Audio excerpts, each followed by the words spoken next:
புரட்சித் தலைவர் நடித்த மாபெரும் வெற்றி படம் நேற்று இன்று நாளை. அதன் பிறகு சமீபத்தில் இன்று நேற்று நாளை அப்படின்னு பிரபல இயக்குனர் ஆர் ரவிக்குமார் ஒரு படத்தை எடுத்திருந்தார்.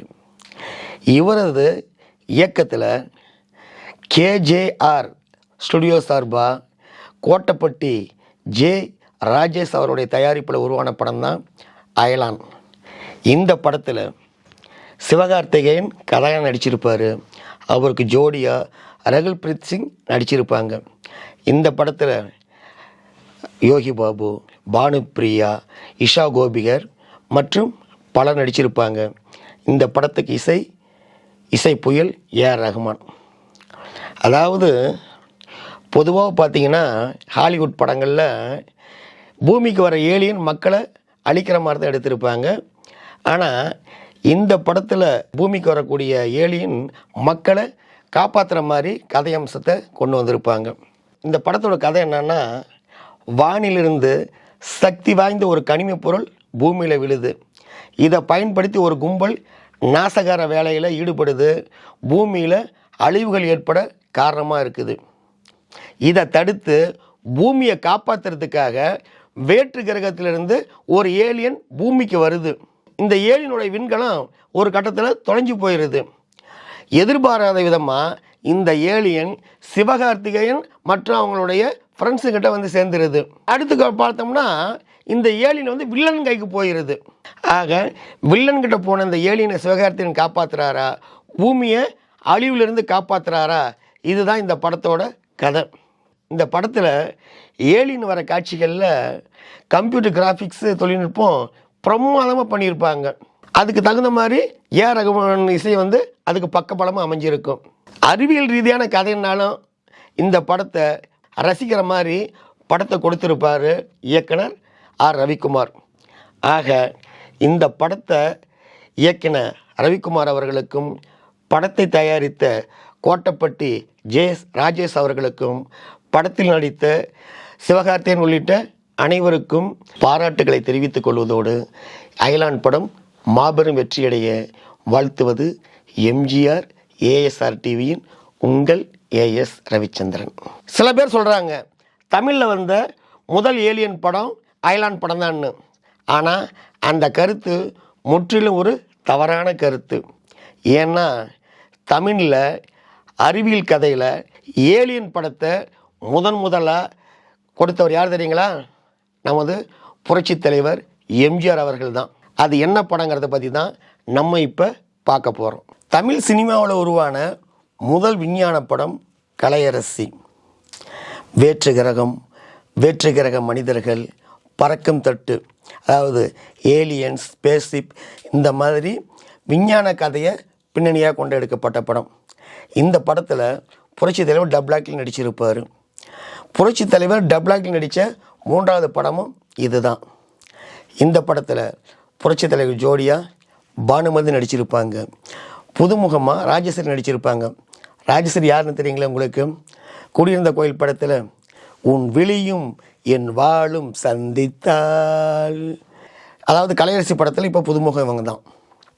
அடுத்து பார்த்தீங்கன்னா எம்என் நம்பியார், பிஎஸ் வீரப்பா, திருப்பதி சாமி உள்ளிட்டோர் பலர் நடிச்சிருப்பாங்க. 19/4/1963 இந்த படம் கலையரசி படம் ரிலீஸ் ஆனது. இந்த படத்தினுடைய டைரக்ஷன் ஏ காசிலிங்கம், சண்டை பயிற்சி ஆர்என் நம்பியார், சியாம் சுந்தர். இந்த படத்துக்கு மியூசிக் கேவி மகாதேவன் போட்டிருப்பார். அதாவது சந்திர மண்டலத்தில் மனிதர்கள் என்று பேராசிரியர் கேஎம் கிருஷ்ணன் எழுதின கதை தான் கலையரசியாக தயாரானது. கலையரசி படத்தோட கதை என்ன தெரியுங்களா? ஒரு அழகான விவசாய கிராமம். அந்த கிராமத்தில் மோகன் என்ற கேரக்டர் புரட்சித் தலைவருக்கு, வசதி படைத்தவரின் மகளாக வரக்கூடிய வாணி, இந்த கேரக்டரில் பானுமதி நடிச்சிருப்பாங்க.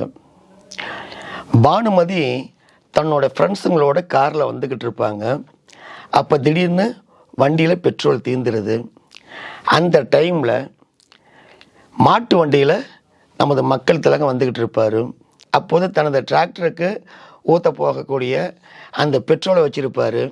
இவங்க அங்கே பெட்ரோல் இல்லாத நின்னதுனால தான் கையில் இருந்த அந்த பெட்ரோலை கொடுத்து அவங்களுக்கு ஹெல்ப் பண்ணுவார்.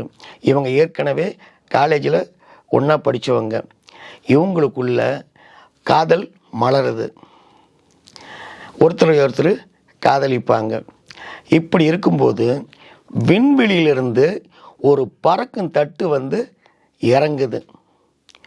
அந்த பறக்கும் தட்டில் நம்பியார், அவருடைய பேருதல் தென்னவன், நம்பியாரும் அவருடைய உதவியாளரும் அந்த பறக்கும் தட்டிலேருந்து கீழே இறங்குறாங்க.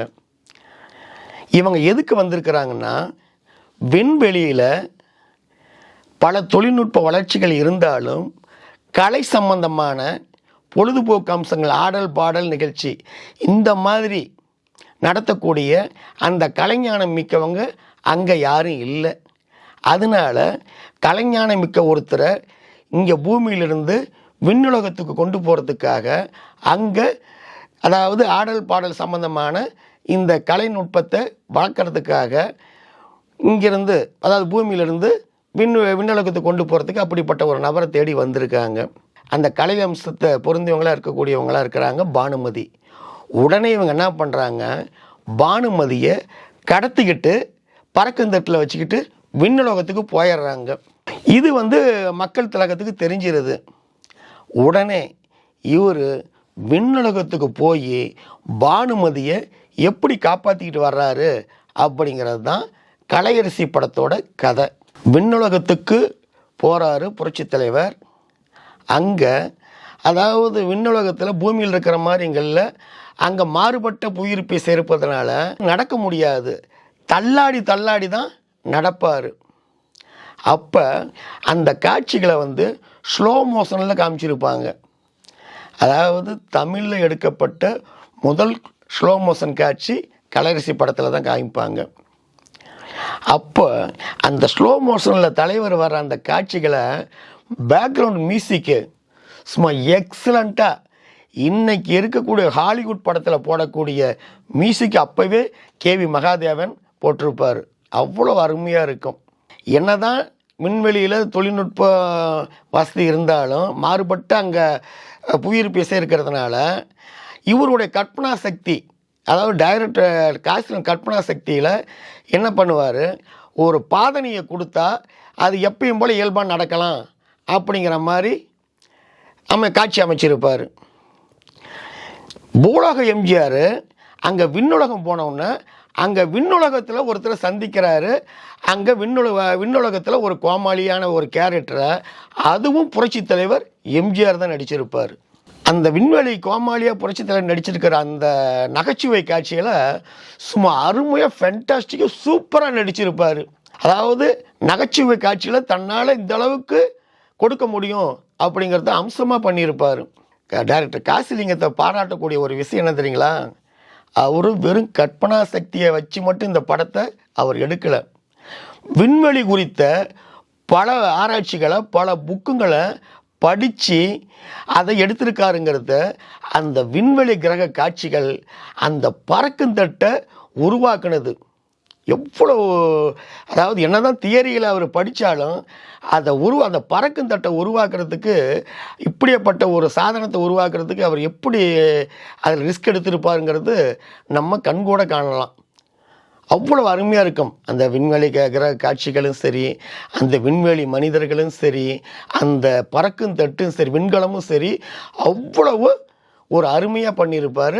அதுக்கு டைரக்டர் காசிலிங்கத்துக்கு ஒரு ஷபாஷ் போடலாம். இன்னொன்று பார்த்தீங்களா, என்ன தான் நம்ம விண்வெளி காட்சி, விண்வெளி சம்மந்தப்பட்டதாக இருந்தாலும் அதில் நமது கற்பனை காட்சிகளையும் நம்ம புகுத்தாதான தானே அது ரசிக்கிற மாதிரி இருக்கும். அந்த வகையில் பூலோகத்திலிருந்து போன புரட்சித் தலைவர் எம்ஜிஆர் ஆகட்டும், அங்கே விண்வெளியில் இருக்கக்கூடிய கோமாளியை நடிக்கக்கூடிய புரட்சித் தலைவர் எம்ஜிஆர் ஆகட்டும், அங்கே நடிக்கக்கூடிய அத்தனை ஒரு கதாபாத்திரங்களுமே அவ்வளவு ஃபென்டாஸ்டிக்காக, அதாவது விஞ்ஞானமும் இவருடைய கற்பனையும் கலந்து ரசிக்கிற மாதிரி படத்தை அருமையாக பண்ணியிருப்பாங்க. என்ன தான் சயின்ஸ் ஃபிக்ஷன் படமாக இருந்தாலும், விண்வெளி படமாக இருந்தாலும், புரட்சித் தலைவர்னால் கண்டிப்பாக ஃபைட் இருக்கணும். அதுவும் நம்பியாரோட புரட்சி தலைவர் மோதக்கூடிய அந்த ஃபைட் சீன் இருந்தால் தானே நமது ரசிகர்களை குசிப்படுத்த முடியும். அதையும் டைரக்டர் விட்டு வைக்கவில்லை. ஏன்னா புரட்சி தலைவரோட நம்பியார் ஃபைட் பண்ணுற அந்த சீனு தான் புரட்சி தலைவரோட ரசிகர்களுக்கு சக்கரை பொங்கல் சாப்பிட்ட மாதிரி இருக்குமில்ல. அதுக்காக என்ன பண்ணுவாருன்ட்டா, அதாவது பறக்கும் தட்டில் வச்சு பானுமதியை புரட்சி தலைவர் இந்த விண்வெளியிலிருந்து பூமிக்கு கொண்டு வரக்கூடிய அந்த காட்சியில் புரட்சி தலைவருக்கும் நம்பியாருக்கும் நடக்கக்கூடிய அந்த ஃபைட் சீனு செம்மையாக இருக்கும், எக்ஸலண்ட்டாக இருக்கும், சூப்பராக இருக்கும். ஒரு விண்வெளியில் நடக்கக்கூடிய, வேற்று கிரகத்தில் நடக்கக்கூடிய, வேற்று கிரக மனிதர்கள் சம்பந்தப்பட்ட இந்த விஞ்ஞான படத்தில் கற்பனையும் கலந்து ரசிகர்களை சந்தோஷப்படுத்தக்கூடிய, ரசிக்கக்கூடிய அளவுக்கு ஒரு படம் அமைஞ்சிருக்குதுன்னா உண்மையாலும் அது கலைரசி படங்கிறதுல நமக்கு எந்த விதமான சந்தேகமும் இல்லை. உலகின் முதல் ஏலியன்ஸ் படம் ட்ரிப் டு தி மூன் என்ற ஹாலிவுட் படம் தான். தமிழில் எடுத்த முதல் ஏலியன்ஸ் படம் கலையரசி. இந்த படத்தில், அதாவது கலையரசி படத்தில் பறக்குந்தட்டு, வேற்றுகிரக காட்சிகள் இதெல்லாம் பார்த்த தமிழ் ரசிகர்கள் வியப்பின் உச்சிக்கே போயிட்டாங்க. அந்தளவுக்கு பிரம்மாண்டமாக இருந்தது. இப்போ நம்ம அந்த படத்தை பார்த்தா கூட அவ்வளோ நம்மளே ஒரு ஆச்சரியப்படக்கூடிய அம்சங்கள் அப்போ எடுத்திருப்பாங்க. ஏன்னா இப்போ இருக்கிற மாதிரி கம்ப்யூட்டர் கிராஃபிக்ஸ் தொழில்நுட்பம், சிஜி தொழில்நுட்பம் இது எல்லாம் அந்த காலத்தில் இல்லை. ஆக இப்போ ஏற்பட்ட தொழில்நுட்பம் இல்லாத அந்த காலத்திலேயே பல டெக்னிக்களை பயன்படுத்தி ஒரு மிக பிரம்மாண்டமான பிரமிக்க வைக்கிற படத்தை எடுத்திருப்பாங்க. புரட்சி தலைவரும் தனது வழக்கமான பாணிகள் படத்துக்கு இடையும் சினிமா மாற்று சில முயற்சிகளுக்கும் தோள் கொடுத்திருப்பார். அந்த வகையில் கலையரசி படம் ஒரு டிஃப்ரெண்ட்டான ஒரு விண்வெளி படமாக, விஞ்ஞான படமாக அமைஞ்சிருக்குது. ஆக என்னதான் இந்த படத்தை புரட்சி தலைவர் ரசிகர்கள் ஏற்றுக்கொண்டாலும் இதில் அவங்களுக்கு மிக வருத்தப்படக்கூடிய, ஏமாற்றம் தரக்கூடிய ஒரு காட்சி இந்த படத்தில், கதையில் அப்படி அமைச்சிருக்கிறாங்க. ஆக இந்த படத்தில் விண்வெளியை கோமாளியாக நடிக்கக்கூடிய புரட்சி தலைவர் இறக்குற மாதிரி இந்த படத்தில் காட்சி இடம்பெற்றதுனால புரட்சி தலைவர் ரசிகர்கள் அதை ஜீரணிச்சிக்க முடியல. அதனால் வழக்கமாக புரட்சி தலைவர் படங்கள்னாவே சும்மா வசூல் மழையில் நனையும், வசூல் வசூல் வசூல்னு அதிக வசூலை ஈட்டும். ஆனால் இந்த படத்தில் அந்தளவுக்கு வசூல் இல்லைனாலும் ஒரு நல்ல வசூலை தந்தது கலையரசி படம். தேவர் பிலிம்ஸ் அதிபர் சின்னப்பா தேவர் ஒரு பேட்டியில் இருந்ததில் சொல்லியிருக்காரு, மக்கள் திலகம் எம்ஜிஆர் ஒரு படத்தில் முழுக்க முழுக்க உக்காந்தே இருந்தால் கூட அந்த படம் 100 நாள் ஓடும், வெற்றி விழா காணுன்னு சொன்னார். அதுதாங்க உண்மை. அவர் முகத்தை பார்த்தாலே போதும் ரசிகர்களுக்கு. ஆனால் அவர் சாகக்கூடாது, அப்படிப்பட்ட காட்சி வைக்கக்கூடாது. பார்த்தீங்களா எவ்வளோ பெரிய கருத்தை சொல்லியிருக்காரு தேவர் அவர்கள். அவ்வளோ ஏங்க பேரணி என்ன சொன்னார், புரட்சி தலைவர் கட்சிக்கு நிதி தரேன்னு சொல்லும்போது, ராமச்சந்திரா நீ கட்சிக்கு நிதி தர வேணாம், உன் முகத்தை மக்கள்கிட்ட காமிச்சாலே போதும், நமக்கு ஓட்டுகள் லட்சம் ஓட்டுகள் விழும், நம்ம ஜெயிச்சிடலாம், முதலமைச்சர் ஆகிடலான்னாரு. அவர் சொன்ன மாதிரி தாங்க நடந்தது. அதனால தான் இன்னமும் மக்கள் அவரை எப்படி இதில் நினச்சிட்டு இருக்கிறாங்க, வேதனை தீர்த்தவன், விழிகளில் நிறைந்தவன், வெற்றி திருமகன் நீ நீ நீ, காலத்தை வென்றவன் நீ, காவியமானவன் நீ. என்னங்க இந்த வீடியோ உங்களுக்கு பிடிச்சிருக்குங்களா? அப்படி பிடிச்சிருந்தா லைக் பண்ணுங்கள், ஷேர் பண்ணுங்கள், கமெண்ட் பண்ணுங்கள்.